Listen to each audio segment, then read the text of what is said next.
I can't even do it. Okay. Thoughts in stereo. Welcome back to episode 3. I'm Bijan Amir. I'm Nick Enriquez. And thanks for tuning back in. Don't forget to like, subscribe, all that fun stuff. Let's get this shit popping, son. All right. It's getting a new and noteworthy. Help us out, guys. Yeah, facts. Jeez. We're struggling here. Come on. Come on. All right. I guess today what we've written down is we'd like to talk about what it takes to be a producer, quote unquote. Yeah. Making the best of every situation, whether age is a factor, and just that kind of producer talk, I guess. I guess I don't know if it's different for dance music. Because with dance music, I think the onus is on the producers to do a lot more than it is sometimes for hip hop music. Because I feel like when you do a record, there's always the vocals are involved. You're always doing the post-production. You're really also part of the engineering because you're going to be mixing the vocals. Even for the dub song, you just got the vocal and you chopped it up and sequenced it. Yeah. And did all that. Is that like a commonplace thing in I dance think music? it's really common to have a demo vocal. Or for me, this is how I've done it a lot of the time. You have a demo vocal, you send that out to get the final recording, and then once you get the final recording, they send you the vocal stems back. And you can send raw, I've sent raw vocal stems to the mixing engineer and been like, here, you deal with this. Yeah. But you're just gonna get a pretty bland vocal production on it. It'll sound great, it'll pop, but there won't be anything interesting about the ad libs, for example, or the way you do the reverb and the bridge and stuff like that. So just those little touches. I like to take control of I like to have the final piece of everything on my computer, right, to then send out to mix. So when you work with dubs and the other people that you work with, but I know right now you're specifically working quite a bit with dubs. Is that always the case? Are you always getting the vocal back and producing further around it? So far, yeah. We've been doing it we just have the one wet a cappella from the artist. Okay. And then we're producing around that vocal. Gotcha. And then when it comes time where we feel the production has gone pretty far, yes, and we're getting pretty close to the mixing phase, then I'll be like, yo, you guys got to grab the raw files. Okay. I'll process this, try and match his vibe, and do my own effects on it. Okay. And I feel like I like waiting until that point to get the raw vocals. I like it because then it levels you up once you do the record sounds one way with this shitty acapella, and then once you mix them, you're like, oh my god, it sounds so much better. Yeah. You really take it to the next level. Yeah. Yeah, I hear that. Yeah, it helps you finalize it in your head. It helps you be like, okay, this is done.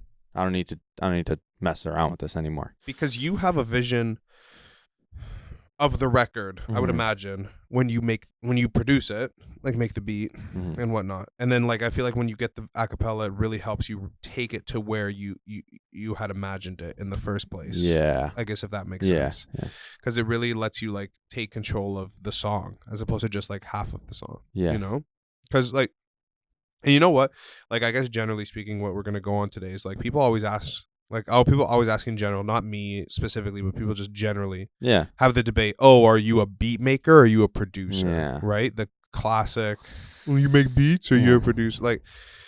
If you make beats, you're a producer. It's, right. So, it's one and the same. Because it is entirely situational.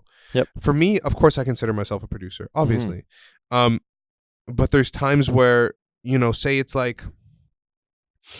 Say for some reason I, send a beat to Kendrick Lamar, whatever. I send it to him or one of his people on his team, and then it places, right? So I've just made the beat and I've sent it to Kendrick. He records on it. They mix it. That's everything. I'm not in the studio with him. I've just emailed it to him. Does that make me less of a producer than say I sit down with a local kid and really iron out the whole project? I don't think so. I don't think so at all. I think it's completely situational. I think in the traditional sense of being a producer, that role years and years and years ago, the role of a producer that you learn in school essentially is the person that's in the room, not necessarily making the music. Doesn't always have to. But they're getting all of the people together. They're saying, okay, like this DJ Khaled. Yeah.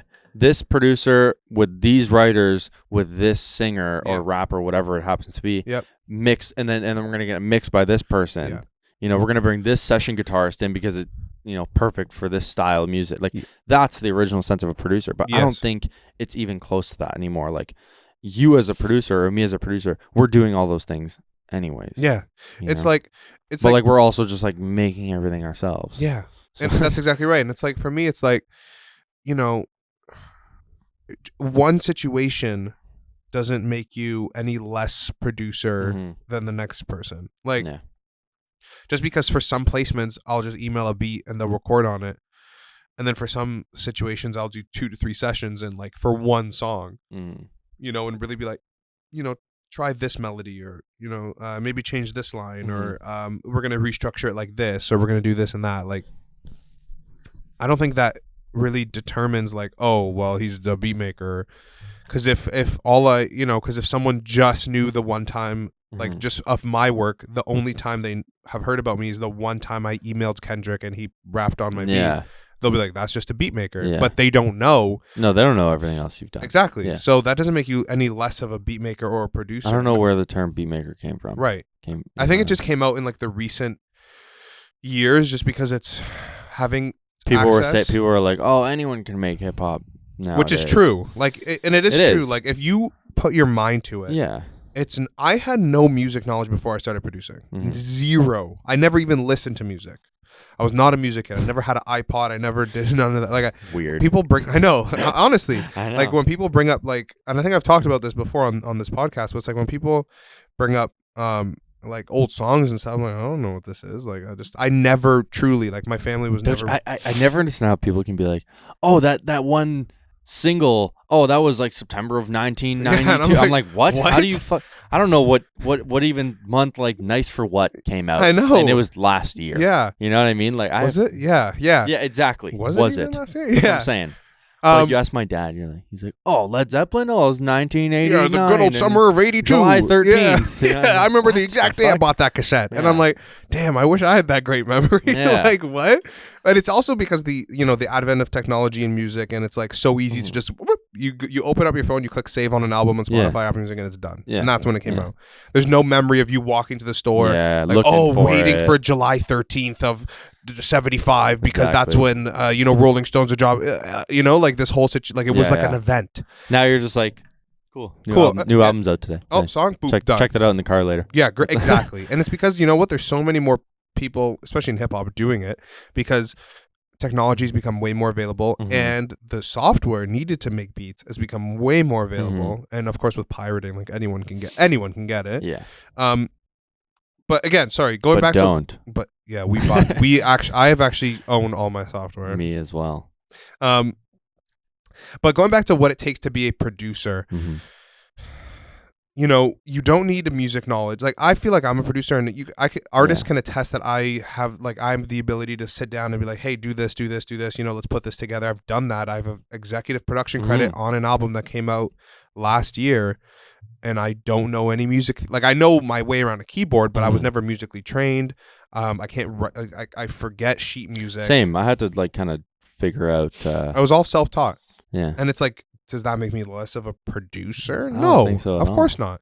And it's, it's really an age-old debate. To me, a producer, yes, you make beats. Yeah. But as long as you have that vision as to what you want, like, the song to be, as most people that make beats do. Yeah. And anyone can do it. Like, even, it doesn't have to be like a great big A-list artist that you sit down with and you're like, oh, you know what, Kendrick Lamar, switch this line up, or change this. Sit down with the kid that's doing music, she's a singer from Toronto, with 200 followers, or he's a rapper from New York. Sit down, coach them through it. Exactly. And that's what makes what you have learned. Exactly. To me, that's what makes you a producer. Like, you sit down and you be like, even if you guys have no following, if you have a vision for an artist and you help bring that to life, even if it's like one comment, or you're sitting down in 5 days back to back, that is the role of a producer. Because sometimes all it needs is one comment. Sometimes the artist sends you back something, you're like, you know what, just change this one thing and it's done. You are satisfying the role of a producer. And to me, so that's why it's like so silly when people are like, well, you're just a beat maker. Like, what does that mean? Yeah. Like that's I never it's just like a degrading term for people to feel better about it's almost themselves. like it's almost like being like the track guy. What's the track guy? The track guy is like I've been told like, oh, you don't want to be the track guy. You don't want to be the track guy. It's like when you go into a session as a writer, and like if you're a writer, if you're just a singer songwriter, sure, you don't know how to work your way around a computer. You just play guitar and sing. You got a great voice. Okay, whatever. Your songs are great. You just don't know how to get it. You don't know how to like get that demo done. Right. You get a track guy to just like kind of roughly produce what you want it to sound like, and then you pitch the demo to get reproduced for an artist. I see. That's the track guy. So it's like this track guy is he's the engineer that knows how to produce. Gotcha. Kind of. So this person that comes in and, you know, to my knowledge, that's the track guy. Yeah. Like so I've heard that from a lot of like Nashville people. They just come in and do a light kind of situation, then they for like as a reference. Yeah. For later purpose. Yeah. Wow. There's literally absolutely nothing wrong with that, because I'll tell you why.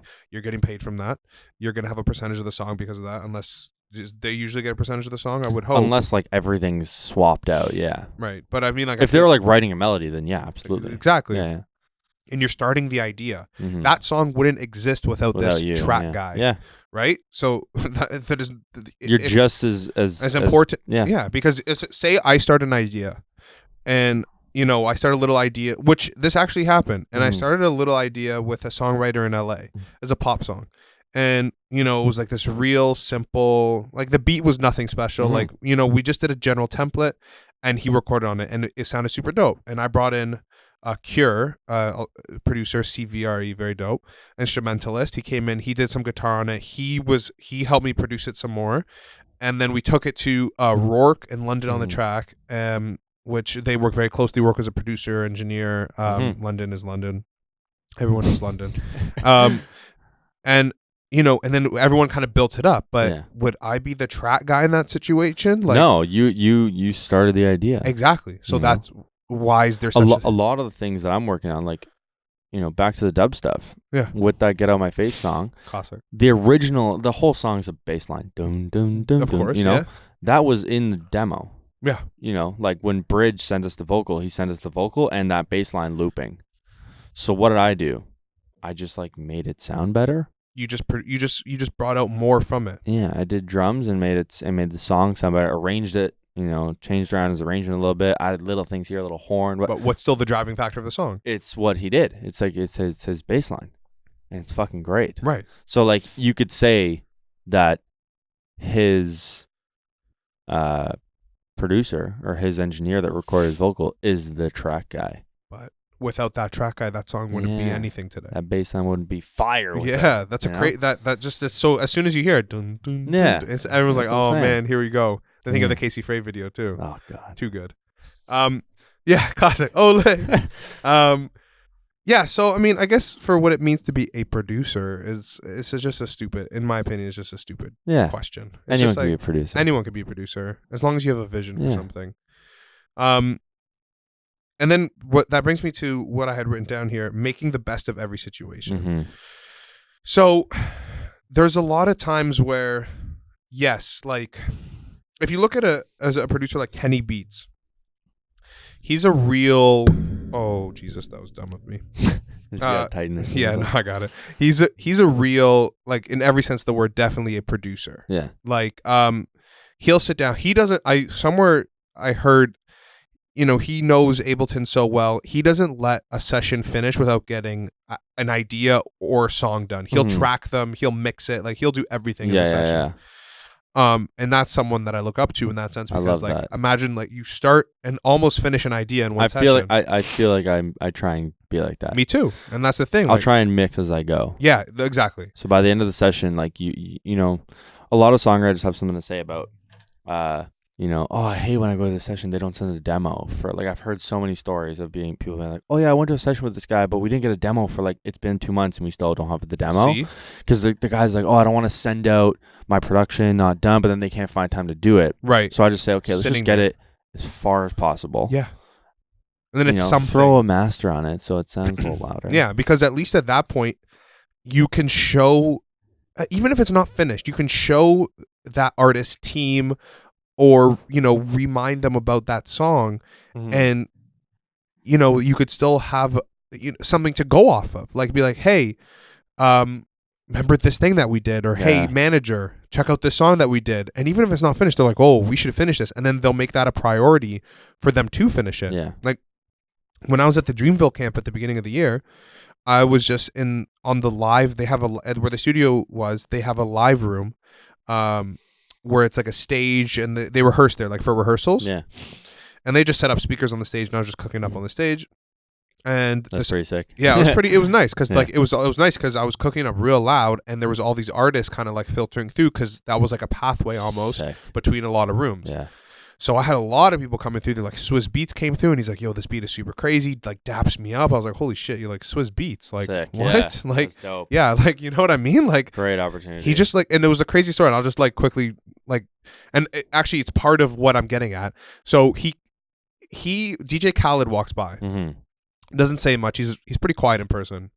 He walks by. 5 minutes later, Swizz Beatz walks into the room, and he was like, hey, there was a beat that, essentially he was like, what was the beat that was playing when Khaled walked through here? And I was like, oh, you know, it's this beat. And I played it, and he's like, yeah, this shit's super tight, like da-da-da, daps me up. He's like, yo, get a mic in here because someone's going to want to record something, and you got to be ready for that. And I was like, shit, you're right. So I scoured, and I found a mic, set like just a mic stand, no pop filter, nothing, just on the stage beside my computer, and I made beats.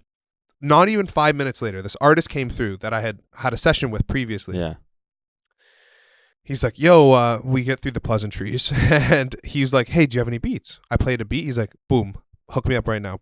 He records a little demo on the stage. Yeah. And I do a light mix on it, so it sounds presentable. If I played it for you, it sounds rough, but it's presentable. You can get the idea. Exactly. Like the vocals are clear, like it's good. It's a hook idea. This is nothing more. And he's like, he lays it down. I'm like, yo, this is hard. Like, it was fire. And he's like, okay, I got to go finish my verse on this Buddy song or whatever. Like, and then he was like, whoop, headphones off. He ran off. Yeah. I'm like, okay, cool. Like, you know, we just did a little idea, whatever. Dope. Now we have this. So now I have this idea, and months later, I'm talking to him, and Malcolm, my manager, was the one who originally set up the session with him through his manager. I'm like, hey, you know what? I have this idea. Can you send this demo to his management and be like, yo, like, we have this fire song, you know, maybe we should finish it when I come back to LA. And he sent it to the manager. He's like, I don't know, can't you just text the artist? 'Cause I have his number. He's like, just text the artist. I'm like, I know, but just text the manager, because sometimes, you know, it gets lost in translation. The artist, he's popular. So if the manager hears and is like, this is fire, and then he tells the artist, that's exactly what happened. Go in. He texted him, and he's like, Bijan, you were right. So the manager's like, yo, I never heard this. This is fire. We're keeping the song. We need this song. Da da da da. He's like, when did they do this? Like, da da da da da. And now this is this like pitchable song, not because I was like, this isn't finished, I'm holding on to it. Now this is gonna become something. Sick. Because I was like, let's at least get this idea out here. Yeah. You know what I mean? Yeah. And now it's gonna become something. So it's like when that kind of thing happens, it's like you gotta make sure that you know, again, as a producer, you're able to start something, get an idea out, and then don't be afraid to like be like, oh, I have to finish up, it's not perfect yet. Like, that's not the point. As long as someone's gonna hear something in it. And you know what, sometimes I've had a bad mix been sent out and then tried to mix it, and people will be like, yo, it's not the same, like you mixed it and it lost its vibe. That's exactly what happened. Keep it like the demo. With Lil Uzi song XO Tour Life. He put out the weirdly not weirdly. He put out the dirty like not dirty as in like explicit, but you know what I mean. Like it's like it wasn't like clean. And then they got it mixed, and they re-uploaded on Spotify, and everyone said, put back the original version. It's not as good. And then it's like, when you think about that, like from a technical standpoint, like tech heads probably will lose their mind. They're like, what is this? Why is this snare is interfering with the vocal? But think about the fact that the song is like 7 or 8 times platinum. Damn. Off of this roughly mixed version. That's sick. Do you think it would have done as well if the clean version? Maybe not. The fans were literally saying, put back the original version. They had to switch it back. I love that. So it's like, you can, like, as a producer, you have to just be comfortable with knowing that somebody might hear something regardless of how finished the song is. Like, you know, like, and trust yourself, but also listen to other people and trust and hear them out. That's definitely the part of being a producer. Like not just being like, oh, I know best. This is my song. Yeah. If I didn't hear opinions and suggestions from other people, I would not be in the position I am today. Yeah. It's so easy to get caught up in your head and be like, oh, I'm going to do this to myself. And I used to be like that. I'm going to do it myself because I don't want anyone to know my sauce and blah, blah, blah, you know, like all that. I used to be like that. But it's like collaboration and getting input is what makes you like truly like. What I realized is what I realized that I went to this school called Icon in LA. Like they have like a lot seminars. of schools in LA you went to, huh? No, I didn't go to this. I like visited this one. Yeah, sure. Tax purposes, he visited it. There's this guy, this producer I used to be an assistant for named Chris Lake. Okay. And he's a big tech house DJ. Gotcha. He co-produced that song "Losing It." It was like a massive techno song. I'm losing it. Whatever. Gotcha. Massive thing. And he was doing a talk. Yeah. And people kept asking, "Oh, like, can you pull up one that, like this old project of yours, or pull up this track?" And he was like, "Yeah, sure." He pulls it up, and then when he was done, he's like, "Yo, I'm gonna pull up Sundown," which was his biggest song at the time. He goes, "I'm gonna pull up Sundown. You guys can come to the computer, take a look, go through the project, look at what I use. You know, if you want a sample pack that you see on my computer, like, let me know. I'll put it on your drive." And people were like, "Whoa, really?" Yeah. And he was like, "I'm doing this because you could take my computer and try and make the music that I make, and you're not going to be able to do it." Yeah. You know what I mean? He's like, I make the music I make because I'm me. You can make equally as good music, but it's not going to be me. Yeah. You're not going to be able to match my sauce. Yeah. You know, it's so true. It's like everyone's got their own mix. Everyone's got their own like little thing, you know, the way that they like the loudness they think is the right loudness for the kick, or where they think the bass should sit, and that all plays a part into your sound as a producer. Exactly. I think that's so fucking like cool. Part of the thing about like Tay Keith is like he likes his hi-hats really loud. And that really drives the energy for the rhythm of his drum pattern. That's like that was something that kind of set him apart. He really like made his hi-hats loud, and it got everyone going. And that's just like a small thing where he's like, I just like turning my hi-hats up, and people were like, okay, well, this gets me going. Dope. So like that's the thing. And I want to touch on like making the best of every situation. So I had written this down. There's gonna be times where being a producer is completely situational.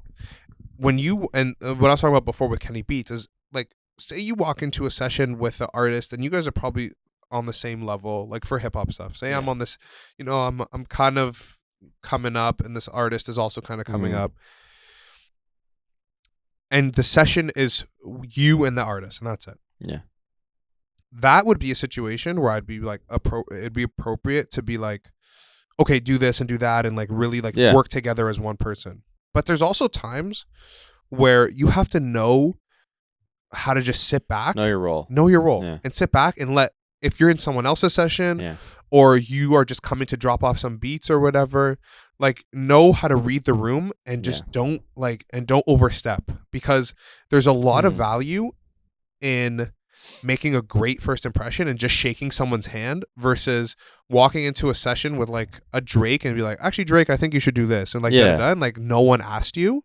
Like, yeah, sure, it shows that you're like you might like, you may be right, but it doesn't matter. Yeah. Because the way you come off is like, that's going to rub people the wrong way. And this is just something I live by, and I'm not saying that everyone should do this, but it's like, just when you walk into something, just know your position. Like if I'm don't try and be the go-getter. Yeah, every time. Like it's good to be a go-getter and try and but it's yourself, situational. Yeah, you got to know. I've seen people come in and just try to like kind of overstep because they want to make a like they think that that's the best way to make a good first impression, and it kind of backfires. And I've seen it happen in real life, and it's kind of just it's like, it's not disappointing, it's just like man, it's like it kind of sucks to watch, because you're so passionate about this and you really want this, but you kind of just came off the wrong way. You know, when you entered the room. So for me, it's like, again, being part of the producers, being like, know what position you're playing. If I'm in a session, I've been in a session with Joey Badass in London on the track, and London was like, hey, pull up, you know, let's co-produce this, and I was like, okay, cool. But you're gonna let him run it. Exactly. London is running the session, and I'm waiting for him to be like, okay, come touch this, or come touch this, or ask for my opinion, because I'm not just going to be the guy that no one knows that's like, no, don't do that. Turn this that up. instead. No, change this. Yeah, exactly. Like, no, Joey, this sounds terrible. No, London, like, no, I don't think so. You know, that's not my role. My role regardless of what my accolades are, is to go in and be there for London to help co-produce for him. Mm-hmm. So, you know, that's another part of being a producer that I feel is, you know, knowing what position you're playing when you're playing it. Mm-hmm. It's so important. It's so easy to get lost in, you know, what you're supposed to be doing, because you want to, you know, the first thing you do when you meet Drake is be like, let me get you some beats. Yeah. But like, how many times does Drake hear that? Yeah, he doesn't build a hear connection with these people. Like, be find regular. the other way around. Yeah, be regular. Like, build a connection with these artists before you just be like, let me give you some beats. Let me do this. You know, like, because as soon as like it just turns into a business relationship. Mm-hmm. It's not, because you'll get the most out of a personal relationship than a business one. Yeah. Because if somebody's like, oh, like, damn, I need to do a new project. Who did I have? Let me think of my homie that I can call to hang out with. Oh, Bijan. We had a great session. You know, we talked about all this kind of stuff. It wasn't just about the music. Oh, hey, come and let's do a session for my project. You know? So knowing, like, making the best of every situation, and like knowing the position that you're in. And also, like, you know, if you're sending, let's say you send a bunch of beats to someone. Yeah. If they're like, you know, they say, yo, these are dope, and you're really hoping to get that placement. Yeah. You're really, really hoping, you're banking on it. You're like, oh, this is going to be so sick. Oh my, you've already told people about it. Yeah. Don't be like upset when it doesn't happen. And then get salty towards the artist. Just know that person thought it was dope, and there's a million other people are going to think it's dope. Yeah. You know what I mean? There's always somewhere to put your music. Yes. And it's like, just because, say you have a bad session with an artist, or you like what you just said, like, you have a song and it doesn't end up making the cut. Yeah. You have to make the best of it. Like, you have to continue to build that relationship. Like, just because you have a bad session doesn't mean it's your fault or because it's on you. No. Get the contact at the end of the day. Be like, hey, let's try this again sometime. You know, even if it doesn't go so well. Because you never know, because at that, like, maybe you'll have a session with someone 1 year. The next year you've grown and learned so much. You're like, hey, let's try it again. And you get like a really crazy song out of it. Happens with me. Happens with you, I'm sure. So it's like, there's been a lot of times where I've like been really excited for a session and be like, oh, this could be dope. These writers are sick. Yeah. We're gonna write a smash today. Yeah. And they come in, we talk for an hour, and then we try and get something going. Try 2 or 3 ideas, and then we're just like, I've literally said like, yeah, you guys just want to like try this again another day? Yeah. And then they're like, yeah, we're not feeling it today either. Like, you know, nothing's really clicking. Yeah. And that's okay. That's okay. People like, I used to get really down. Oh man, I didn't make perform, the best of this. Yeah, they're gonna think I'm shit now. Yep. That happens with a lot of people. A lot of people that happens to, including me, you, I'm sure 10,000 millions of other people. Yeah. And not even in producing and other things. You always want stuff's gonna be bad sometimes. Yeah, it's not always dandelions and roses. Like, you know? Like, people love to blame themselves when a situation is bad, but you have to realize that there are other factors affecting the situation. Like, absolutely. With one, like the artist that I was talking about for the Dreamville shit, we had a session like last year and it went not well. It just wasn't not well. And I was like, I guess I just wasn't on my game. Like, it wasn't what he was looking for. Like, whatever. It just didn't go well. We didn't record anything. Yeah. He took a few beats and he kind of dipped off. When I seen him at Dreamville, whole nother energy. I'm sure that was part of like being there was part of it. But also he explained to me, he was like, you know what? I was in the wrong headspace last time we had a session because of this, and that. That's on me. That was good of him. So good. Yeah. He was like, you know what? I had all this happen to me on the day that we had a session. So I just was so out of it. That alone makes you feel so much better about the session. I was like, oh my God. Like, okay, so it's not on me. Yeah. You know? And then he was like, let's try it again. And we were there. I played them the first beat. That's the song we did. And that's the song that the manager was like, we need this. Sick. The first beat. Sick. Right. So it's like, you got to realize that, not every situation is going to go how you want it to go. It's on you to make it the best that you can be. Whether or not it's a shit situation, at least walk away with being like, hey, let me grab your number for next time. And then, you know, you can continually send them stuff or set up another session when you feel ready. Yeah. Like, don't just be like, oh, you know, fuck, you know, I could have done a lot better. You know, see you later. Just get upset with yourself and just get in your head. And then just the artist is like, okay. And then they just leave. Yeah. And just be like, you know what? It didn't work out today.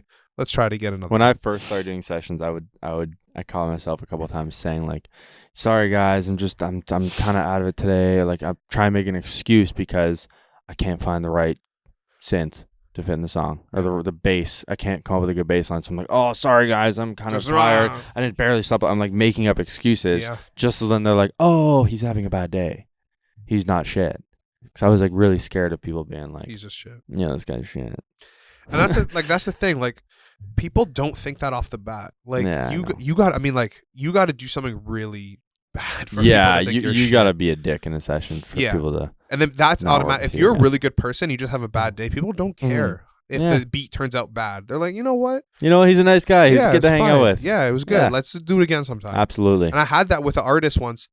Like, again, countless times we have our first session and it's kind of, and then the next session, we do some great things. The first couple things that I did with Dubs, when I first met them, like, it was set up through business, through our publisher, their label, and my vision for them was like, oh, Dubs, they're EDM DJs, they want bangers at the festivals, they just want to hear straight, barely any vocals. Yeah, exactly. Trap bangers even. And and in my head, I'm like, ooh, I can't do trap bangers. I don't know what to do here. Yeah, shit. Yeah. So I get there and I start like, making this beat and they gave me a vocal from like this big writer and it's kind of like in the R&B space. I was like, oh, dope. Like, I'll be able to make this work. Maybe. Right. I'll do a rough demo and then I'll tell them I'll finish it at home and I'll bring someone else in. Gotcha. So we did this song called Pretty When I Lie. And at the end of it, they kind of said, like a couple of days after the session, they were like, yo, that's not really like what we're trying to do. And in my head, I was like, thank God, because that song sucks. And I, like my part, on my part, that song sucked. You were like, damn, I really hate what I did. I was like, I really hate what I did, but I was just trying to impress them, just trying to work with them. But they were like, nah. Wow.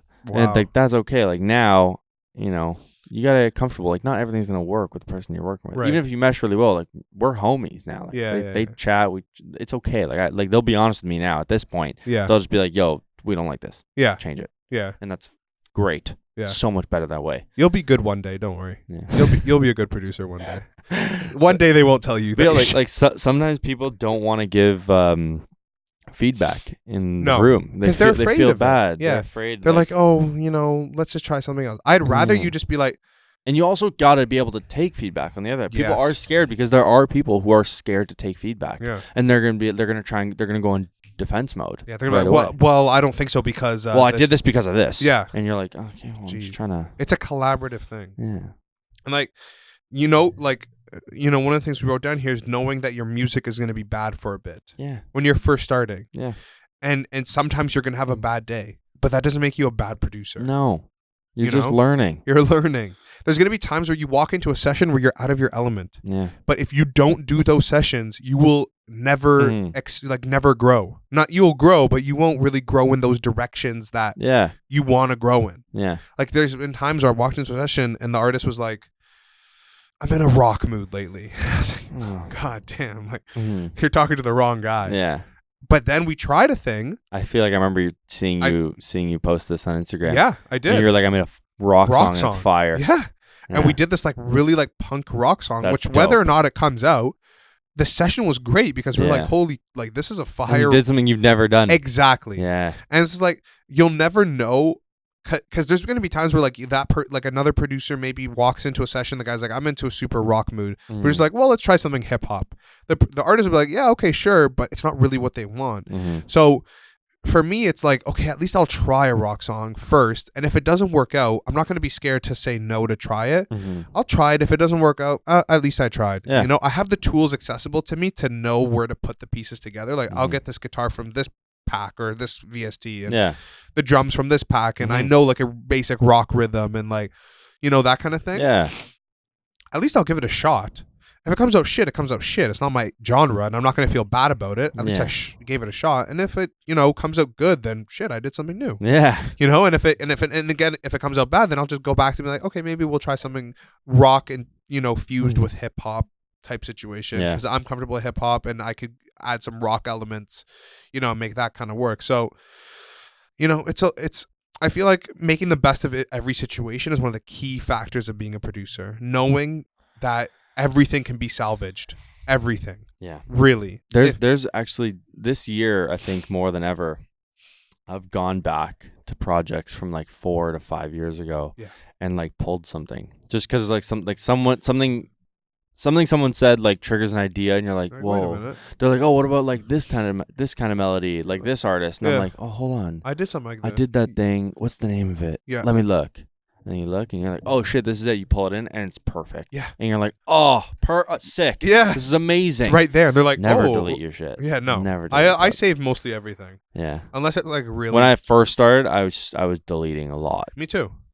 But it's not worth it because a lot of No. the times those are the ones that the artist takes, which is weird for me. It's weird that like because you think it's too you got that basic. beginner's luck. Yeah, you think it's too whatever. Yeah. But a lot of times it's the perfect amount of simplicity for an artist, but it's not impressing you, so you're deleting it. But a lot of times it's the one that artists are like, oh shit, like this is perfect. Like it's perfectly simple for me. Because it's like when you hear tracks on the radio and you're like, really?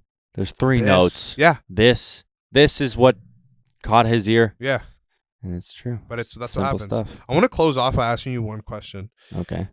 Do you think age is a factor in producing? No, not at all. Do you think that people have a more nowadays are leaning towards the younger audience? Well, yes, but also like if you're like, oh, do you think there's a negative connotation of being like, oh, I'm a 35-year-old producer versus I'm a 20-year-old producer? Do you think that's a thing? I think personally, no, because we're like 21, 22. Yeah.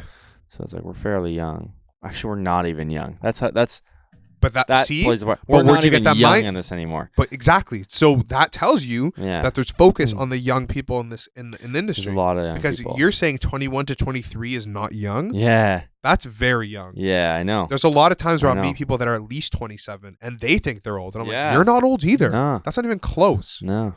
Like, I think being quote unquote old in the music industry is like 40 to 45. Yeah. People were like, okay, that person's old. But like it's not necessarily that like you're old. It's that your knowledge of current. You could have a great knowledge of current music, but if you're more geared to it. more But, like, chances, more times than not. more times than not, you grew up on a different type of music. Yeah. And you're more in that.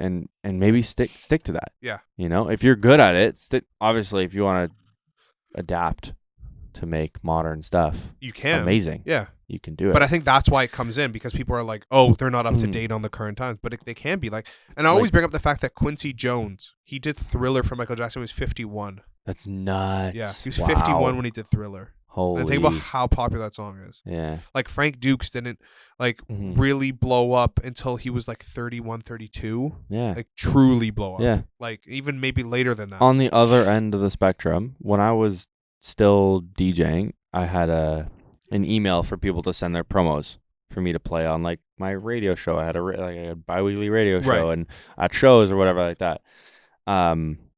Or even just to start working with them. And some of these emails I was getting was like, hey, I'm a 14-year-old from Italy. You know, here's my track. And I would open it and it would sound like a number 1 Beatport, which is like at the dance. Yeah, thing. Beatport, yep. Yeah. Like it sounded like a professionally produced song from one of the big guys. And I'm like, no, like this kid's 14 years old. How's that possible? What's going on? Yeah. Because everything's so accessible now. It's so on accessible. YouTube. Like the girl that just won the Battle of the Beatmakers in Toronto was 14. What? Yeah, she won Battle of the Beatmakers. How old was Wonder Ebony Girl was when she 16. did? Yeah. She was the youngest. I remember hearing that story, being like, whoa. Yeah, at that time she I believe was the youngest. How old is she now? She's my age, so she's gonna be 23 in December. Okay. Yeah, so we're both 96. So, yeah. So But- I'm 97. I remember being 15, hearing that like, oh, this 16-year-old girl got a Jay-Z. Like, what? Yeah. How? How Yeah. did she get so good so fast? Yeah. I've been doing this for so long. How did she get so good so fast? Yeah, she just put in the time. Yeah. And I think that's kind of when it's like, and then with Travis, that like Travis being like, oh, everything's about kids. Like Travis was a huge Yeah. ones being like, the kids are what's deciding this. And all the producers on his album were like under 24 years old or something. And everyone was Really? like, at one point, I forget what it was, but there was like he was heavily focused on like the younger That's generation. dope. Like I think That's one of great. the first people to be like, kids, you're the one. Because like a lot, I've been spoken down to. Really? For my age, like not recently, but like in general. because I've proven myself in a way now. You know, we've proven ourselves. We've got a couple of cool things.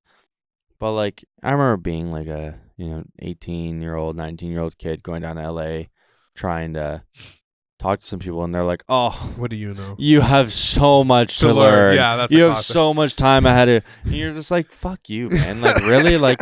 Listen to me now. I'm not about to follow up with you and I turn the age that you think I should be. An appropriate age. Yeah. You know, like Yeah. here's what I got now. Listen to me. Yeah. It doesn't matter. Yeah. No. Yeah, no, you're to right. answer your question, no. Age is not a factor. Yeah, you're right. You could. I hear so many people talking about age. I just want to let everyone know, like, age is just a number. We're the only species on the planet that that counts birthdays and counts age. Everyone else just goes about their lives. True. We're the only I didn't species. even think about that. Come on, that's to my knowledge. Yeah. That we're the only ones that are like, oh, I was born this day 18 years ago. Yeah. Every other one is like, I'm just gonna live until I die. Yeah. That's it. Who cares? I'm gonna do my thing until I die. Right.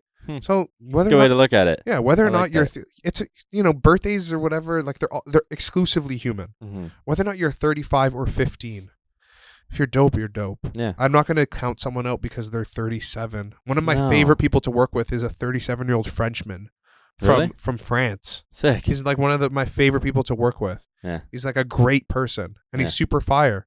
And do you think I'm like, oh, he's 37? Dude, the guys in Swedish House Mafia are like almost 40. Right. And do you think anyone cares? No. No. You guys are fire. Yeah, the music is they make good. hits. That's why. I want people to stop being so worried about their age. It's not a thing. And stop talking down on old people. Yeah. It's like, or not old people, but like people that are older than you. Yeah. It's like people will be like 19 years old being like, oh, people in their 20s are so shitty. Like, or they're so old and out of touch. It's like, what? 1 year, that's going to be you, my friend. Exactly. What? Oh, God. Like, I just wanted to end off by saying that. Fuck you, people that are ages. I'm not old, okay? Yeah. Was this about you the whole? No. Okay. Suspiciously specific. No, but I think I got everything out on that one. Yeah. Well, make sure you. Thanks for tuning in. Thanks for tuning in. Follow Thoughts in Stereo on Instagram, Twitter, or whatever you use. Whatever you use. MySpace. We we'll don't have a there. MySpace page, but someone can make it and follow up. us on there. Subscribe, iTunes, all that fun stuff if you like. Yeah. If you don't like what we're talking about, or if you disagree, still like the post. And then just let us know why you don't like what we're saying. And subscribe, because maybe we'll address your topic. Yeah, let us know what you guys want to hear. Yeah. We'd love to know. Yeah, we love to have discussions and definitely talk to other producers about things. So please let us know what we can do better or what you want to hear from us, and we'll incorporate it. Thanks so much for tuning in. Later.